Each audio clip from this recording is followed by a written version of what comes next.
pertumbuhan. Jadi kita harus tahu dulu, bagaimana siklus pertumbuhan rambut itu. Jadi siklus pertumbuhan rambut itu ada yang disebut dengan fase anagen. Ada juga fase katagen dan ada fase telogen. Anagen itu terdiri dari sel-sel matriks, kemudian mengalami mitosis dan terbentuk sel-sel baru yang keseluruhannya itu berlangsung selama 2 sampai 6 tahun. Itu fase anagen. Sedangkan fase katagen itu adalah masa peralihan. Itu perlangsungannya 2 sampai 3 minggu. Sedangkan fase telogen adalah fase di mana proses-proses perkembangannya, pertumbuhannya itu mengalami proses masa istirahat. Anagen itu 90% fasenya itu fase anagen itu adalah perlangsungannya selama 90%, ya. Sedangkan katagen dan telogen hanya 10% dari keseluruhan prosesnya. Dari segi jumlah daripada rambut itu biasanya pada kulit kepala itu satu kepala itu normalnya sekitar 100.000 rambut. Tapi ini bukan berarti harus pas-pas 100.000, tidak. Dia hanya diperkirakan berkisar sekitar itu. Dan bukan berarti juga seseorang itu bisa dikatakan normal rambutnya kalau kita sudah hitung semuanya. Agak sulit juga menghitung satu persatu itu rambut di kepala. Kemudian pertumbuhan rambut fase akhir itu 0,375 mm per hari. Makanya di rambut kepala itu biasanya terasa panjangnya itu kalau setelah beberapa minggu, 2 minggu, 4 minggu, jadi kayak seperti sebulan, itu baru terasa bahwa rambut sudah mulai agak panjang. Itu pertumbuhannya 0,37 mm per hari. Itu jadi rambut itu tiap hari bertambah pertumbuhannya, bertambah panjang. Jadi coba kali dengan 1 tahun. Kalau dikali 1 tahun berapa hari? Dikali dengan 0,37, itulah perkiraan panjang rambut setelah 1 tahun. Ini gambar fase-fase tadi, fase anagen, fase katagen, telogen, kemudian fase di mana rambut menjadi gugur. Setelah itu kembali ke fase anagen.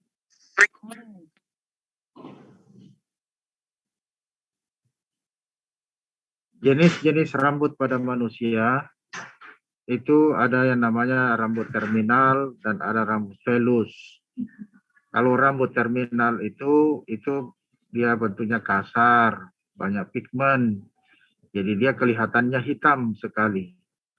Sedangkan pada rambut velus itu sedikit pigmennya, jadi tidak kelihatan hitamnya. Dia agak tidak juga kelihatan putih. Jadi ada pigmennya tapi sedikit. Nah, kalau yang banyak pigmennya itu yang hitam itu rambut terminal itu ada di kepala, ada pada alis, bulu mata, ketiak, pada rambut pubis. Nah, itu. Kadang-kadang orang juga di daerah betisnya ada yang lebat, hitam. Nah, itu. Sedangkan rambut pelus itu halus, seperti di daerah lengan kita, daerah pipi, di bagian-bagian tubuh kita ini ada yang berambut, tapi tidak kelihatan, susah, agak halus sekali. Dan pigmennya juga sedikit, sehingga kadang-kadang sulit untuk dilihat. Itu ada pada sebagian besar pada tubuh kita. Kemudian gangguan yang pertumbuhan rambut yang biasa kita temukan itu adanya alopecia. Nah, alopecia itu macam-macam.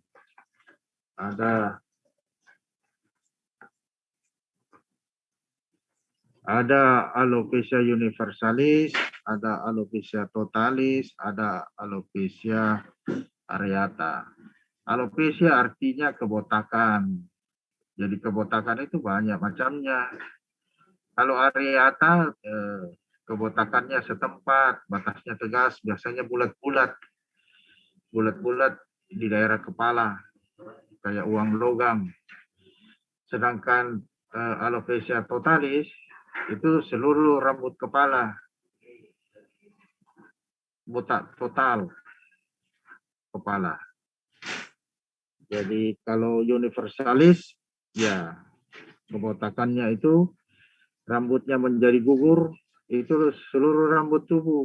Jadi alisnya, bulu matanya, ketiaknya, rambut pubisnya, semua gugur, habis. Itu alopecia universalis. Kalau total, ya seluruh kepala. Alopecia areata. Kalau alopecia areata tadi, penjelasannya bahwa itu berbatas tegas. Bentuknya jelas, bulat-bulat di daerah kepala. Kadang satu, kadang juga banyak. Jadi ini gambaran klinisnya, itu kehilangan rambut yang dalam waktu cepat. Biasa anak-anak, biasa orang dewasa juga. Pada satu tempat atau lebih. Jadi bisa satu ditemukan, berbentuk bulat atau oval. Bisa juga banyak di daerah kepala. Lokasinya bisa di kepala, janggut, alis, bulu mata, atau rambut tai. Jadi kalau dia hanya hilang sebagian, sedikit, itu areata. Areata bisa di daerah kepala, janggut, tapi yang paling sering kita temukan adalah alopecia areata di daerah kepala.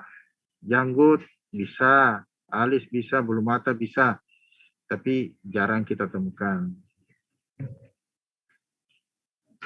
Biasanya areata ini meningkat pada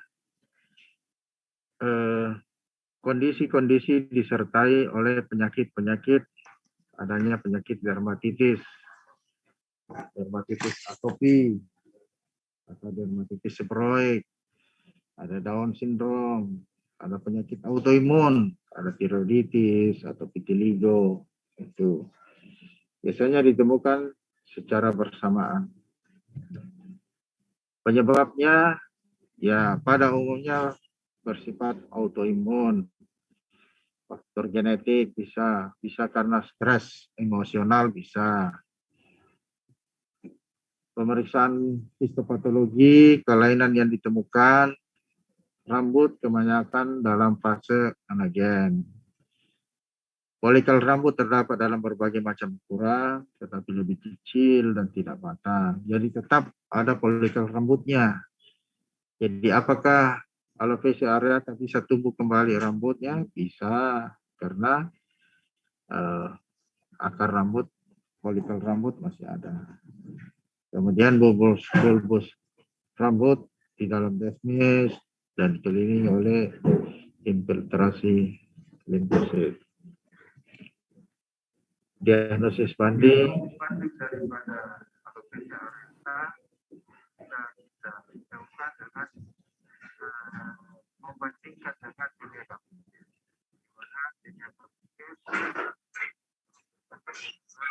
diagnosis banding, ya jadi kita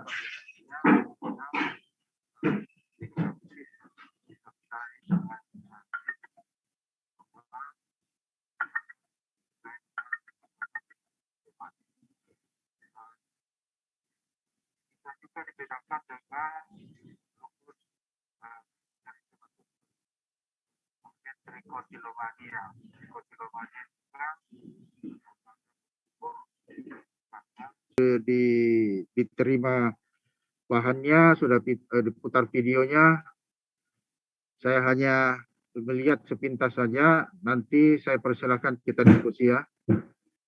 Iya dok. Ya, oke. Jadi karena sudah dengar videonya langsung, jadi untuk diagnosis banding artinya bagaimana kita membandingkan penyakit-penyakit alopecia areata ini dengan penyakit-penyakit yang mirip dengan penyakit-penyakit alopecia areata. Itu kayak tinea, lupus, trichotillomania, alopecia. Masing-masing diagnosis bandingnya ini masing-masing lain penyebabnya. Jadi karena lain penyebabnya, maka harus dilakukan pemeriksaan masing-masing. Pengobatannya yaitu dengan pemberian steroid, bisa dengan metilprednisolon, kemudian bisa mecloretamin, bisa dinitrochlorobenzen juga bisa. Terapi topikal dengan etoxalen atau ultraviolet A, dengan minoxidil, dengan inosiflex juga bisa. Ini gambarnya ya, alopecia areata. Itu berbentuk bulat. Ini juga alopecia areata yang sudah mulai banyak. Yang multiple banyak. Ini alopecia universalis karena bulu matanya juga. Bulu matanya total semua hilang. Kemudian ada yang namanya effluvium telogen, yaitu kerontokan rambut yang terlalu cepat, terlalu banyak dan disebabkan adanya rangsangan yang mempercepat fase anagen. Itu mengenai 50% dari jumlah rambut bisa. Ya. Kemudian ya ini kita fase effluvium, kemudian ini effluvium telogen. Jadi dia rambutnya gugur. Kalau seperti disisir banyak ikut, itu, tapi tidak kelihatan sebagai suatu kebotakan. Dia di sela-sela kepalanya itu menjadi jarang, ya, rambutnya menjadi jarang. Ada effluvium telogen pasca partum. Jadi bisa juga effluvium telogen itu ditemukan pada sesudah melahirkan 2 sampai 5 bulan sesudah melahirkan, sepertiga anterior kepala. Hitung telogen 24 sampai 46%, kemudian pertumbuhan rambut dapat setelah itu apakah bisa kembali normal? Bisa. Jadi effluvium telogen ini bisa kembali ke fase yang normal. Ini juga effluvium telogen sesudah melahirkan. Jadi bayi sejak lahir bisa sampai umur 4 bulan. Tumbuh kembali setelah umur 6 bulan. Makanya banyak ada bayi-bayi kadang-kadang baru setelah lahir, setelah itu gugur rambutnya. Lama-kelamaan dia tumbuh ulang kembali. Nah, kemudian effluvium telogen psikik, ini faktor psikis. Bisa karena stres, menyebabkan keguguran rambut. Ini bisa menetap. Jadi untuk mengatasinya harus diatasi faktor-faktor psikisnya, harus diatasi faktor stresnya yang harus diatasi. Kemudian ada yang effluvium pasca setelah demam. Itu bisa prosesnya 2 sampai 3 bulan setelah demam. Ya, contohnya pada penyakit-penyakit tipoid, penyakit tipes, ada orang yang demam, rambutnya gugur. Setelah lama-kelamaan kemudian normal kembali. Bisa juga ditemukan pada setelah pengobatan heparin atau penyakit-penyakit yang sifatnya kronis. Sedangkan efluvium anagen itu terjadi bisa muncul setelah terjadi pengobatan kemoterapi. Jika dosisnya tinggi, rambut rontok 1-2 minggu, dan pada pemeriksaan histopatologi ditemukan ada folikel menipis dan berkerut. Kalau disebabkan oleh karena kemoterapi, itu kalau kemoterapinya di stop, itu kembali normal. Itu kalau disebabkan oleh karena faktor-faktor kemoterapi. Makanya kalau ada orang yang mau di kemo, rambutnya biasanya gugur, itu diedukasi bahwa biasanya kalau setelah kemo nanti itu kembali bisa tumbuh lagi. Ini efluvium anagen. Jadi ini folikel rambutnya masih tetap ada ya, jadi bisa tumbuh kembali. Alopecia androgenik. Kalau alopecia androgenik itu dipengaruhi oleh karena faktor-faktor hormon androgen. Biasanya di bagian depan daripada kepala, bagian vertex frontal, bagian depan. Ini banyak ditemukannya, banyak kita lihat sehari-hari, bagian depan daripada kepala. Nah, jadi rontok secara perlahan-lahan, kemudian biasanya juga ini berpengaruh, ada pengaruh genetik. Ini alopecia androgenik itu dari depan, diawali dari depan, kemudian ke belakang sampai di atas bagian vertex. Itu karena adanya stimulasi daripada hormon androgen. Ini kalau menggunakan skala ya, pengukurannya, geret-geretnya, skala Norwood. Nah, berikut alopecia androgenik pada wanita. Kalau alopecia androgenik pada wanita itu kerontokan rambut secara difus. Itu mulai dari puncak kepala. Rambut menjadi tipis dan suram. Jadi pada wanita juga bisa terjadi alopecia androgenik. Androgenik ini bisa karena respon androgen, hormon androgen, bisa juga karena faktor genetik. Pengobatannya ya pemberian dengan anti androgen. Salah satunya adalah siproteron asetat. Kemudian bisa dikombinasi dengan anti androgenik dan anti inflamasi. Kemudian pemberian lotion Premarin ya bisa diberikan, pemberian topikal ya. Ini pada wanita ya. Jadi dimulai dengan keguguran rambut perlahan-lahan, kemudian lama-kelamaan menjadi alopecia bagian depan.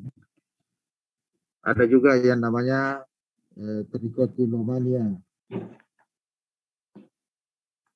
Ada yang namanya trichotillomania. Trichotillomania ini alopesianya muncul akibat karena faktor neurosis, faktor psikis juga. Ada kebiasaan seseorang itu dia tarik-tarik rambutnya karena dia merasa enak, dia rasa dia tarik. Ada yang merasa karena gatal dia tarik, ada yang merasa depresinya hilang kalau dia tarik-tarik, tapi akhirnya menyebabkan rambutnya putus, rambutnya tercabut. Akhirnya di lokasi itu rambutnya menjadi gugur, hilang, kelihatan kebotakan karena faktor trikotilomania. Nah, biasanya trikotilomania ini kita temukan dengan anamnesis yang baik. Dengan anamnesis yang baik, kita bisa ketahui faktor-faktor pencetusnya. Ini biasanya bagian depan, biasa bagian samping, bagian vertex juga kadang. Jadi kadang-kadang trikotilomania itu dia cabut-cabut itu pada satu tempat tertentu, satu sisi. Nah, ada juga alopecia karena faktor fisik. Itu karena faktor-faktor fisik, ada faktor polusi, radiasi, ada faktor tekanan pada satu sisi di daerah kepala, penggunaan helm yang berlebihan sehingga daerah kepala itu menjadi suhunya menjadi lebih tinggi di daerah permukaan kulit sehingga menyebabkan kerusakan daripada akar-akar rambut sehingga menyebabkan keguguran daripada rambut.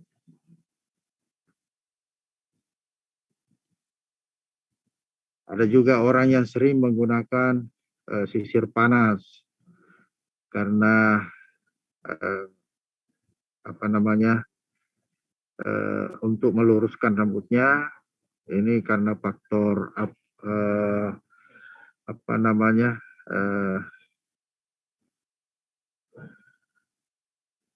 pengaruh-pengaruh kosmetik ya.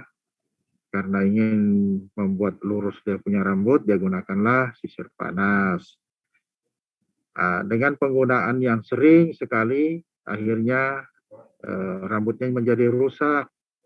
Itu sampai menyebabkan biasa rambutnya menjadi patah, menjadi putus. Ada yang disebut alopecia traksi. Pada model rambut yang memerlukan tarikan atau kebiasaan memilih-milih rambut dengan jari. Ada kebiasaan-kebiasaan seseorang atau orang-orang tertentu itu dengan melilit-lilit dia punya rambutnya dengan jari. Kebiasaan ini bisa menyebabkan keguguran rambut. Ya, bisa juga alat pengeriting bisa menyebabkan kerontokan. Tuh. Alopecia perinevi, alopecia areata di sekitar nepus pigmentosus daerah kepala. Jadi alopecia areata ini di sekitar munculnya di pinggir-pinggir daripada nepus. Kalau ada nepus di daerah kepala, biasanya di pinggirnya itu terjadi keguguran rambut sehingga terjadi kebotakan. Ada alopecia sipilitica, yaitu pada sipilis biasanya ditemukan pada sipilis stadium dini, alopecia diffus pada sipilis stadium 2, kemudian alopecia areolaris pada sipilis stadium lanjut, kemudian kerontokan setempat, bercak-bercak yang ditimbul oleh rambut tipis, itu bisa ditemukan. Jadi salah satu tanda diagnosis untuk penyakit sipilis itu adanya alopecia. Tapi tidak semua penyakit sipilis harus ada alopecia. Tidak. Pada fase-fase tertentu bisa ditemukan, yaitu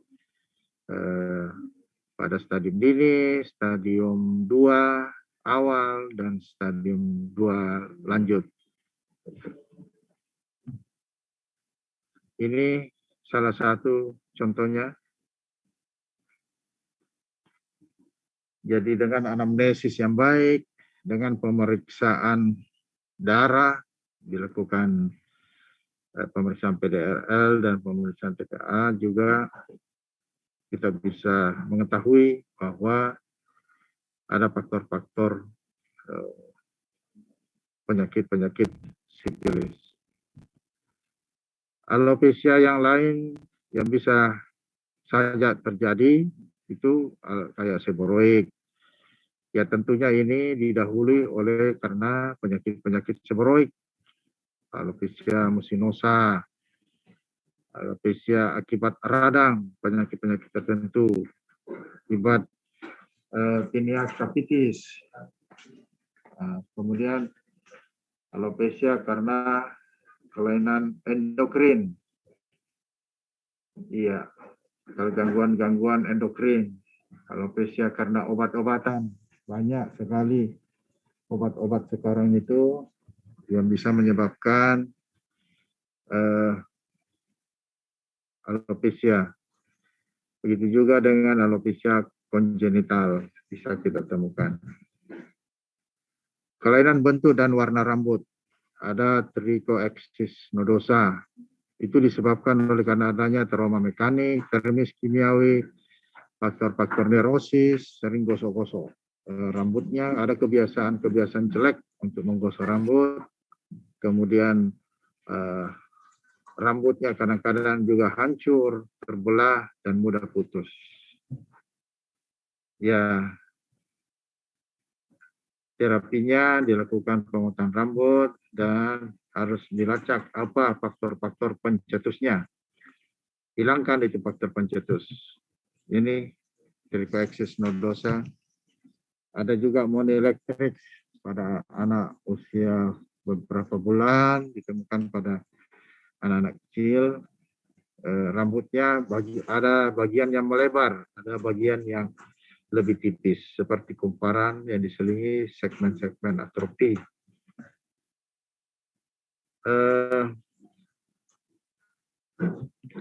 Ini contohnya, gambarnya. Ya, ada kemudian trichoptilosis. Jadi ujung-ujung rambut itu terbelah memanjang. Trichoptilosis itu ujung rambutnya kita lihat memanjang, itu bisa disebabkan karena ada gangguan gizi. Bisa juga karena suhu panas atau bahan kimia, rangsangan, mekanis bisa. Kalau menggunakan penutup kepala yang terlalu lama pada kondisi suhu yang panas, atau pemberian bahan-bahan kimia, itu bisa juga menyebabkan. Ini gambarnya trichoptilosis.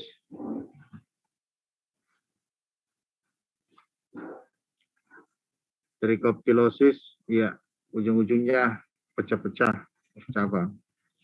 Ada tricholacia, rambut itu mudah patah saat tanduk mengalami kemunduran kualitas. Jadi rambutnya itu mudah patah karena saat tanduk yang ada pada rambut itu kualitasnya terganggu sehingga mudah patah. Ada juga namanya kinking hair.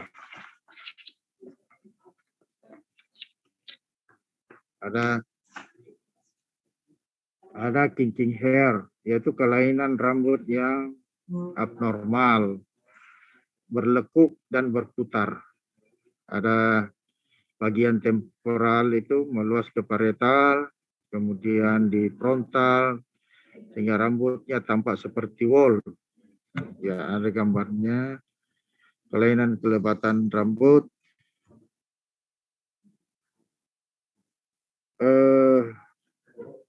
Hipertrikosis. Iya, jadi penambahan jumlah rambut pada tempat-tempat biasanya juga ditumbuhi rambut. Jadi hipertrikosis itu rambutnya menjadi lebat. Jadi di tempat-tempat yang ditumbuhi rambut itu menjadi lebih banyak lagi, menjadi lebih lebat di daerah situ. Bisa karena kelainan bawaan, bisa karena faktor obat-obatan juga, bisa karena penggunaan kortikosteroid. Seperti penggunaan kortikosteroid di daerah wajah, sehingga wajahnya kelihatan berbulu. Itu jadi rambutnya tumbuh lebih lebat. Ini hipertrikosis pada wajah.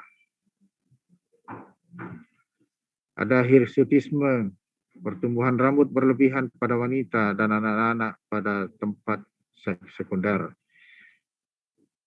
Jadi hirsutisme ya pada wanita atau anak-anak di daerah kumis, jenggot, dan cambang. Karena pengaruh obat-obatan atau gangguan-gangguan endokrin atau ya itu karena pengaruh hormon atau akibat penyakit-penyakit endokrin. Ini hirsutisme pada wajah. Jadi seorang wanita yang rambut di daerah cambangnya menjadi tumbuh dan daerah jenggot. Ini di daerah dada. Ada juga hipotrikosis dan atrikosis kongenital. Jadi rambut yang tidak tumbuh pada bayi setelah kerontokan pelus. Jadi setelah kerontokan pelusnya itu rambutnya tidak tumbuh. Hipotrikosis dan atrikosis. Iya, saya kira itu